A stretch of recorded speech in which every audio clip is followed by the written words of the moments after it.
오늘 사도행전 강의 10번째 시간이고요. 제목은 성령님은 하고 물음표입니다. 자, 오늘 이 제목 가지고 하나님의 말씀 함께 보겠습니다. 자, 지난주에 봤던 말씀 우리가 함께 한번 되새김해보고 오늘 말씀 들어갑니다. 자, 1장의 전체가 다 성령 임재를 향해서 달려가고 있었죠. 무대가 다 완성이 되었고요. 이제 성령님만 오시면 됩니다. 그런데 보니까 성령 강림의 이야기보다 마띠아를 세우는 이야기가 먼저 나오더라는 거예요. 그래서 그 이유를 지난 시간에 함께 나눴는데 그 이유가 이것입니다. 성령님의 능력을 받는 것도 중요하지만 더 중요한 것이 그분과 동행하는 것임을 알려주기 위해서 하나님이 누가를 통하여 이 사도행전을 기록하게 하실 때 성령이 임재하시는 그 사이에 이 마띠아를 뽑는 이야기와 제자의 자격에 대한 이야기를 함께 기록하게 하신 것이죠. 우리가 첫 번째 제자의 자격이 무언가 베드로의 이야기를 통해서 보니까 처음부터 끝까지 예수님과 동행한 자, 그렇죠? 마띠아를 선출한 이야기는 또 무엇을 얘기하고 있는가? 우리가 또 보니까 마띠아를 세울 때 유스도를 세우는 것이 그들의 의견이었고 더 많은 분위기였지만 마띠아가 선출된 것을 보고 목적지를 수정하고 예수님과 동행하기로 선택한 그들의 모습을 통해서 결론적으로 능력보다 동행하는 것이 먼저이고 동행하기 위해서는 자기의 목적지를 수정할 줄 알아야 된다. 이 말씀을 지난주에 함께 보았습니다. 할렐루야.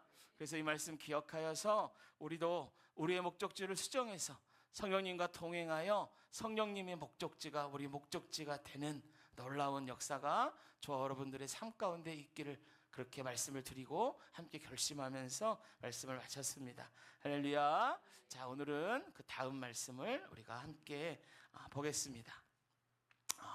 얼마 전에 있었던 일이에요. 이 사택 그 뒤편 여기 뒷마당에서 고양이 소리가 계속 나는 거야. 여러 번 그런 적들이 있었거든요. 그래서 이제 그러다 말지 이제 그랬는데 새끼 고양이 소리인데 계속 울어요. 울고 또 웁니다. 이게 포기를 안 해. 계속 울어요. 그래가지고 무슨 일이 있나, 어디 아픈 다친 고양이는 아닌가 싶어서 저희 아들을 데리고 함께 그 뒷겉으로 한번 나가봤어요. 그런데 어미는 없어요. 그런데 새끼 고양이 2마리가 함께 있는 거예요. 배고픈지 그 2마리가 계속 울고 있는 거죠. 원래 여러분 고양이가 키워보신 분들은 아시겠지만 처음 보는 사람들에게 곁을 잘 주지 않습니다. 이제 배고파서 그렇게 울었지만 처음 보는 사람이 나가면 무서워서 숨기 마련인데 얘네들은 너무 어려서 그런지 아니면 배가 막 고파가지고 살려고 그랬던지 이 2마리 중에 1마리가 저하고 아들하고 뒷겉으로 나가니까 저한테 막 달려오는 거야. 막 그러면서 몸을 부비고 막 마치 우리 집 고양이처럼 막 그렇게 하는 거예요. 근데 1마리는 경계하면서 있다가 우리에게 다가온 고양이를 쓰다듬고 조심스럽게 대하니까 괜찮다 싶었던지 그 고양이도 우리에게 왔어요. 그래서 얼른 이제 집으로 들어와가지고 저희 아이들하고 저희 아내에게 이러이러한 일이 있었다. 그래서 이제 그 마른 멸치를 가지고 온 가족이 다 나가가지고 고양이를 먹이고 했어요. 근데 이 고양이가 우리가 생각할 때는 며칠 있다가 딴 데로 갈 줄 알았어요. 그런데 계속 있는 거예요, 거기에. 그래서 우리 아이들이 이제 이름도 지어주고요. 뒷겉에 그 고양이 집도 하나 조그만 거 사가지고 놓아주고, 장난감도 사갖고 막 놀아주고 그랬어요. 그러다가 고양이 중에 1마리가 우리 그 차 휠 하우스에 들어가는 사고가 있었어요. 그리고 2마리가 있었는데 1마리가 어디 간지 없어진 거예요. 그래서 이제 휠 하우스에 들어간 고양이는 카센터로 가가지고 밖에를 빼내고 다 분해해서 고양이를 구출했어요. 근데 나머지 1마리가 없어요. 그래서 우리 애들이 얼마나 찾았는지 몰라요. 찾아도 없었는데 나중에 그 편의점 아저씨가 농협주의소에 다친 새끼 고양이 1마리를 보호하고 있더라. 이야기를 우리 애들한테 해준 거예요. 그래서 우리 애들이 그 농협주의소에 가보니까 그 우리 고양이에요. 그래서 데리고 왔어요. 보니까 앞발에 상처가 크게 나 있더라고요. 그러니까 아마 길고양이가 공격을 했는데 여기 와가지고 1마리가 물리니까 1마리는 정신없이 도망가다가 우리 차 휠하우스로 들어갔고 1마리는 물리고 도망가다가 그 농협주의소까지 간 거 같아요. 그래서 다 찾아와가지고요, 또 밥을 주고 해가지고 잘 키웠어요. 그랬는데 또 한 마리는 어디로 갔는데 도망갔어요. 아마 또 길고양이가 또 왔었나 보죠. 근데 한 마리는 아직까지 남아가지고 저희가 밥도 주고 이렇게 잘 이제 키우고 있습니다. 지난주에 저희가 휴가를 다녀왔죠. 물도 이렇게 많이 주고 사료도 이만큼 도와주고요. 한숙이 집사님이 주신 캔도 이렇게 줘가지고 막 먹이고, 그러고 이제 휴가를 갔어요. 근데 우리 애들은 휴가 내내 고양이 걱정을 그렇게 하는 거야. 배고프면 어떡하나, 물이 떨어지면 어떡하나, 또 나쁜 고양이가 와가지고 공격을 하면 어떡하나, 막 얼마나 걱정을 했는지 몰라요. 그럼 우리 애들이, 뭐 저랑 저 아내도 마찬가지지만 이 고양이를 좋아하게 된 계기가 있어요. 생각해보면 그래요. 이 고양이가요, 우리 가족을 다 알아요. 그래서 부르면 뛰쳐나와요. 어디에 있든지. 요즘은 이제 뒷겉에서 밥도 주고 놀아주고 그러면 무릎에 올라와가지고 막 누워있어요. 거기서 뭐 잠도 잘라 그러고 애교를 부리고 살갑게 굴어요. 근데 만약에 이 고양이가 우리를 무료 급식소 정도로 여기고 살갑게 굴지도 않고 밥만 주면 이제 먹고 도망가고 이렇게 교감하지 않았다면 저희 가정이 그렇게 그 고양이를 좋아하지 않았을 것 같아요. 정서적으로 교감이 되고 서로 신뢰가 쌓이니까 더 좋아하는 것 같죠. 제가 여러분 2장 설교를 들어가면서 고양이 이야기를 하는 이유가 있습니다. 지난주에도 말씀을 드렸지만 성령님께서는 우리에게 뭔가 능력을 주시고 그런 분이기도 하지만 성령님께서 더 중요한 게 여기는 것은 우리와 동행하는 것입니다. 그런데도 우리가 성령님께 능력만 구하고 성령님께 무언가 요구만 한다면 그거는 올바른 관계가 되지 않는 거예요. 성령님이 뭔가를 주시는 분이다 라고만 생각한다면 그분과의 관계는 깊어질 수가 없는 것입니다. 앞에서 말씀드린 그 고양이가 우리 가족을 신뢰하고 따르고 깊은 관계 가운데 있으니까 더 주고 싶고, 어디를 가도 고양이를 걱정하는 것, 그것과 마찬가지죠. 그렇지 않다면 그렇게 걱정하거나 깊은 관계 가운데 있을 수가 없는 거죠. 여러분, 이 말을 오해하지 않았으면 좋겠습니다. 우리가 성령님의 애완동물이다 이런 이야기가 아니에요. 성령님과의 관계에 대해서 말씀드리는 것입니다. 여러분, 오늘부터 몇 주간 우리는 사도행전 2장에 대해서 함께 공부하면서 실제로 임하시는 성령님에 대해서 배우게 될 것입니다. 그러면서 그 성령님의 역사를 통하여 그분과 깊은 관계를 맺는 것에 대해서 말씀드릴 것인데, 어떻게 그분과의 관계를 맺는지, 어떻게 깊은 관계 안으로 들어갈 수 있는지 우리가 서로 나누는 시간이 되기를 원합니다. 할렐루야.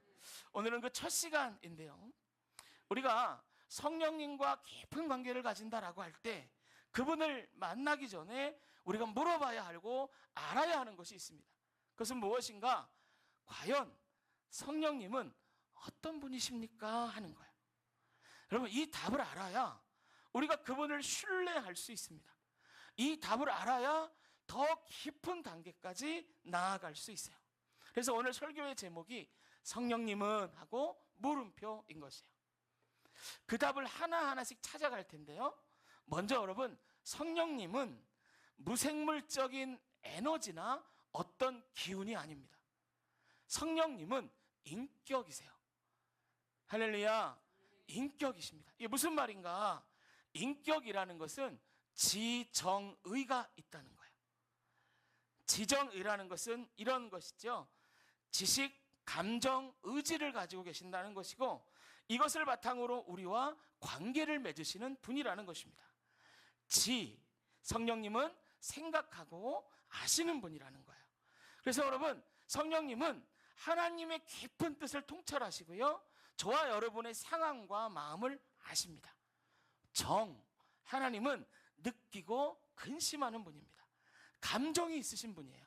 그래서 우리가 죄를 짓거나 잘못된 길로 갈 때에 슬퍼하시며 저와 여러분들을 향한 사랑을 품고 계세요.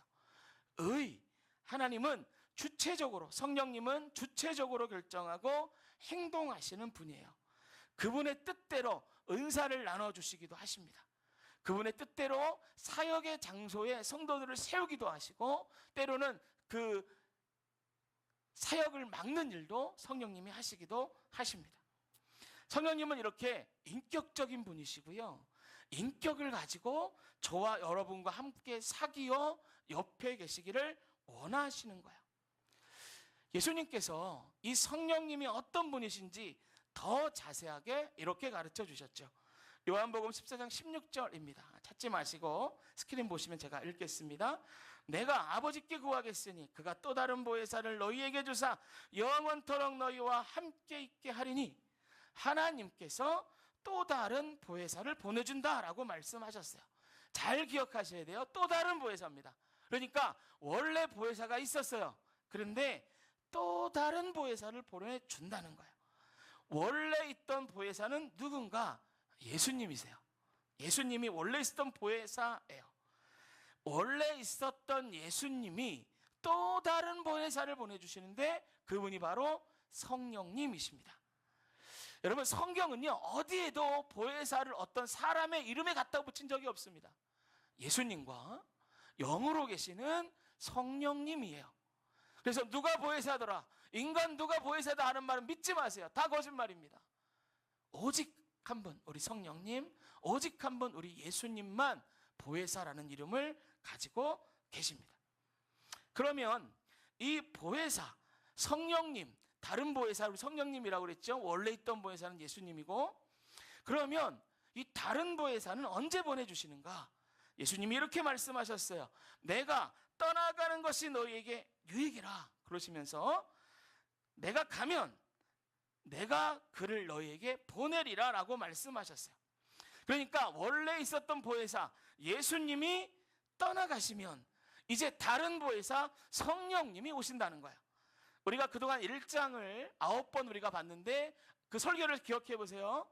이 설교에 대입해 보면 그런 것이죠. 떠나실 때는, 승천하실 때를 얘기하는 거예요. 그렇죠? 그리고 다시 오리라 하신 그 보혜사가 오신 그때가 바로 2장에 있는 성령님이 오시는 그 순간이신 거예요. 여러분, 다른 보혜사 성령님은 우리를 떠나지 않는 분이에요. 영원히 우리와 함께 계시는 분인 줄로 믿습니다. 할렐루야. 그럼 여러분, 우리가 한번 생각해 보자고요. 이 보혜사 과연 어떤 분인가? 여러분, 우리와 함께 하시는 그분이 폭력적인 분이라고 생각해 보세요. 못하는 거를 막 지적해, 옆에 있으면서. 무서운 선생님처럼 자기 기준을 세워놓고 못하면 막 때려. 여러분, 제가 공부를 잘했을 것 같습니까? 못했을 것 같습니까? 속으로 생각하세요. 여러분, 상처받습니다. 제 중학교 때 선생님이, 3학년 때 선생님, 제가 미션 스쿨을 다녔는데 이 선생님이 수학 선생님이셨어요.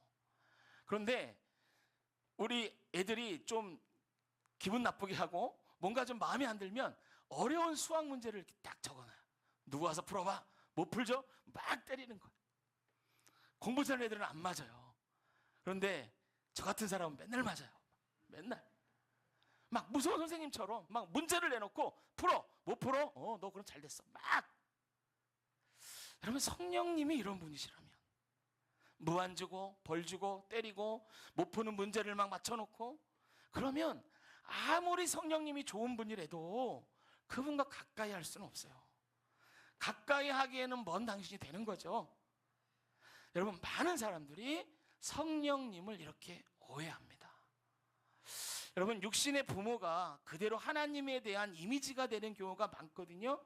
나의 부모가 불성실을 하셨거나 어떤 일 때문에 나에게 상처를 줬다면 하나님, 성령님을 대할 때 그 부모가 투영됩니다. 그래서 곁에 있는 성령님을 어떤 분인가 할 때 막연하게 무서운 분으로 오해합니다. 그런데 한국의 신자들 중에서 이런 분들이 굉장히 많아요. 그분이 무서우니까 내 곁에 있다 그러면 무서운 거예요. 내가 잘못하면 지적질하고 혼내고 무섭게 하실 것 같은 거예요. 무슨 목적으로 내 옆에 계신다고 하시는지 두려운 거예요. 그래서 성령님을 부담스러워합니다. 그분과 동행한다 그러면 불편해요. 이런 분이 옆에 있는데. 이거는 다 여러분 성령님을 오해한 거예요. 성경에는 성령님에 대한 오해가 없도록 이 보혜사라는 단어 속에 성령님이 어떤 분이신가, 왜 우리 곁에 머무신다고 말씀하시는가, 그거를 다 설명해 두셨어요. 그래서 보혜사라는 뜻만 우리가 제대로 알면은 성령님에 대한 오해가 사라집니다. 성령님이 어떤 분인지 더욱더 깊이 교제하고 더 깊이 알게 됩니다. 제가 지금부터 보혜사라는 말의 뜻 알려드릴 텐데요. 조금 어려운 언어가 나오고 영어가 나오고 해도 그냥 듣고만 계시면 제가 다 설명해 드릴 테니까 아유 어렵네 하지 마시고 그냥 들으시면 됩니다. 자, 이 보혜사라는 말은요, 헬라어 파라크레토스를 번역한 말이에요. 근데 이 파라크레토스는 두 가지의 단어가 합쳐서 된 거예요. 전치사 파라와 명사 크레토스가 합쳐서 된 말입니다. 파라, 전치사 파라는 곁에, 옆에, 나란히라는 뜻이고요. 명사인 크레토스는 격려하다, 부름받다, 위로하다 이런 뜻이에요. 그러니까 이 뜻을 합쳐보면 이런 뜻입니다. 파라크레토스, 부르심을 받아 곁에 계시며 위로하시는 분. 할렐루야. 이게 보혜사라는 뜻이에요.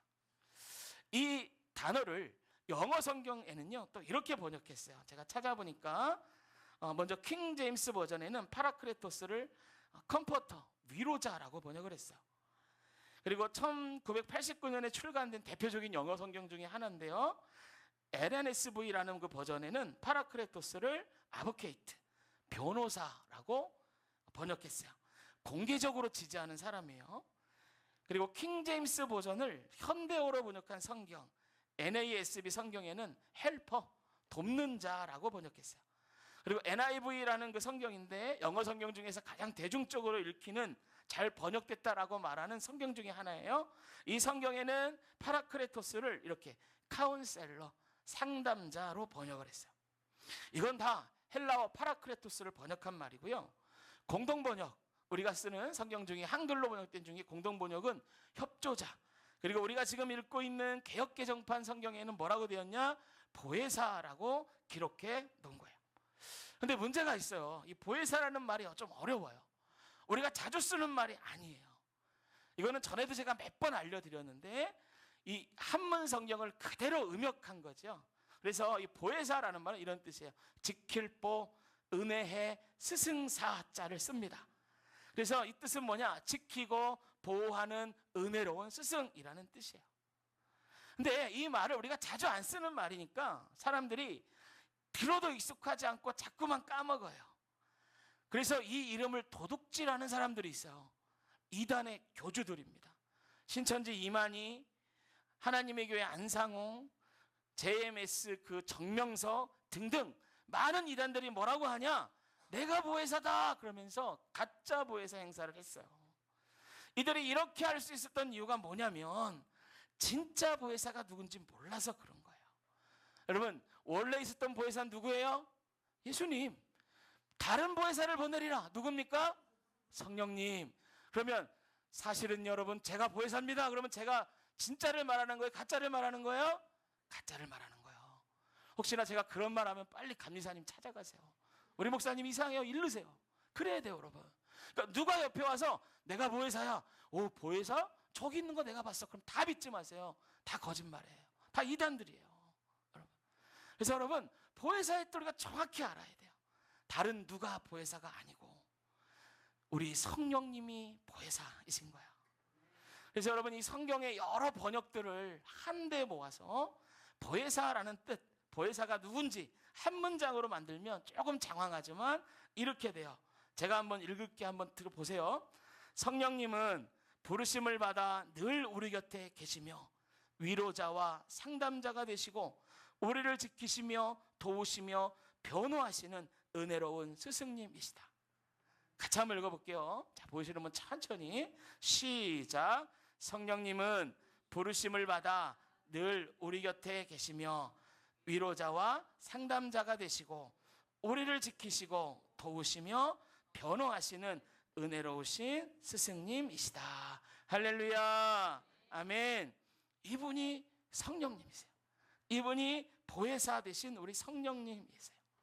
이렇게 여러분, 파라크레토스라는 말 안에 성령님이 누구신지, 그분이 왜 우리 곁에 계시는지 다 알려주셨고 이 단어 안에 다 들어가 있는 거예요. 그러니까 여러분, 오해하지 마세요. 성령님을 우리를 지적하려고 옆에 계신 분이 아니에요. 잘하나 못하나 보자 이러시는 분이 아니에요. 우리 안에 늘 곁에 계시고 위로해 주시고요, 상담자가 되어 주시고요, 우리를 지키시는 분이고요, 우리를 도우시고 변호해 주시는 은혜로운 스승님이에요. 그래서 그분이 옆에 계신 거예요. 할렐루야. 여러분 기억합시다. 성령님은 힘이나 에너지가 아니에요. 기운이 아닙니다. 성령님은 무섭게 지적하는 감시자가 아닙니다. 성령님은 부름받아 우리 곁에 계시고 지키시고 위로하시고 도우시고 변호하시는 그 스승님이 우리 성령님인 줄로 믿습니다. 여러분 이런 분이 옆에 계시는 거예요. 그럼 우리가 어떻게 해야 돼요? 앞에서 말씀드린 그 고양이에게 우리 가정이 왜 마음문을 열었겠어요? 여러분 관계없는 기계적인 돌봄이 아니었기 때문에 그런 거예요. 그 고양이가 우리를 그저 밥 주는 기계로 취급하지 않았기 때문이에요. 정서적인 교감을 하고요, 신뢰하고, 그러니까 우리도 마음을 열고 돌보는 거예요. 여러분 하물며 성령님이십니다. 인격이신 그분을 우리가 무료 보급소처럼 여기면서 필요할 때만 꺼내 쓰는 자판기처럼 여기면 안 되는 거예요. 필요할 때만 주님 도와주세요 하면 안 되는 거예요. 물론 그것도 너무나 귀중하고 도와주시지만 더 중요한 건 무엇입니까? 기쁠 때나 슬플 때나 항상 성령님과 동행하는 것인 줄로 믿습니다. 할렐루야.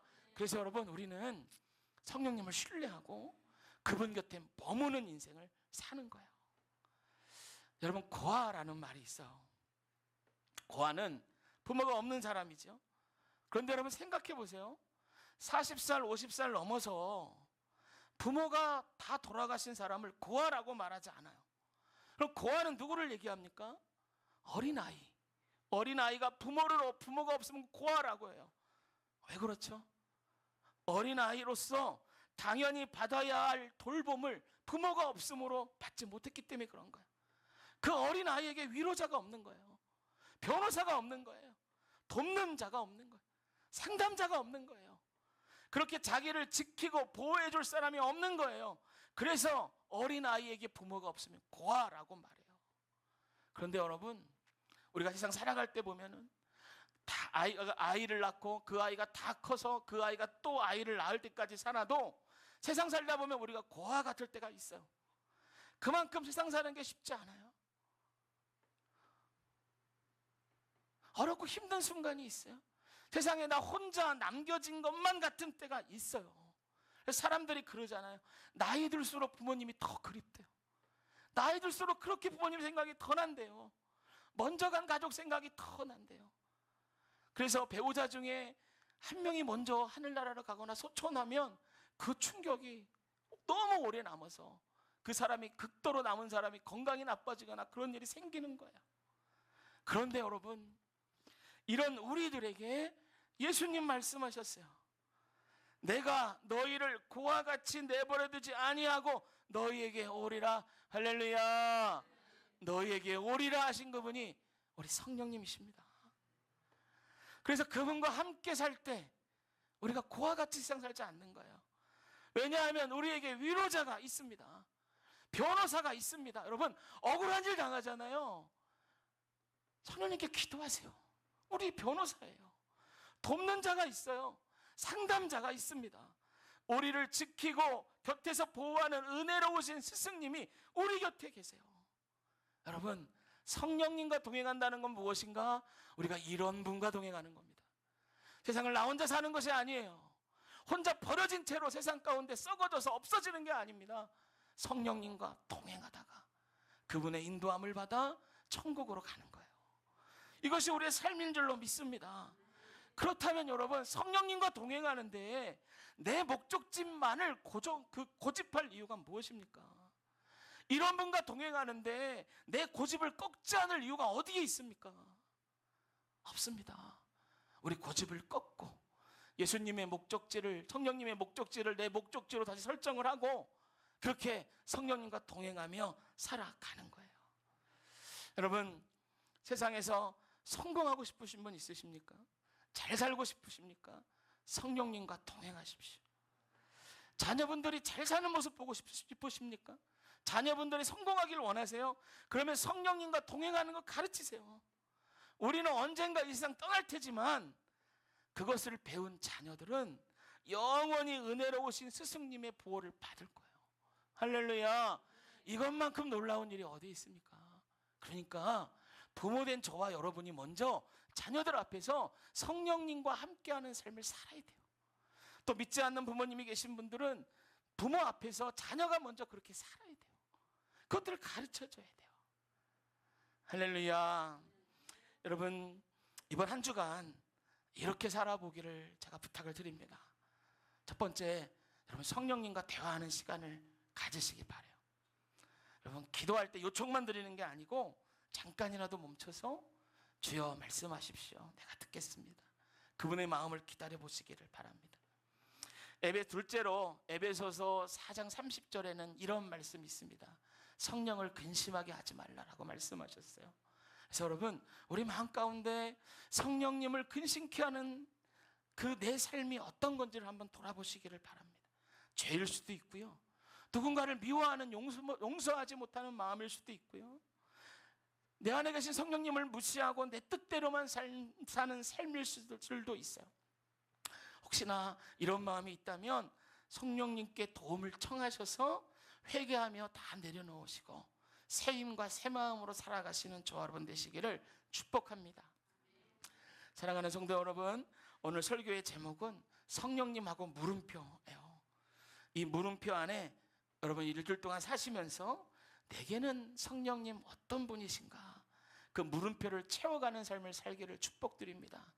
성령님 내게는 이런 분입니다. 각자의 고백이 다르겠죠. 성령님 내게는 이런 분입니다. 복 주시는 분입니다. 인도자입니다. 위로자입니다.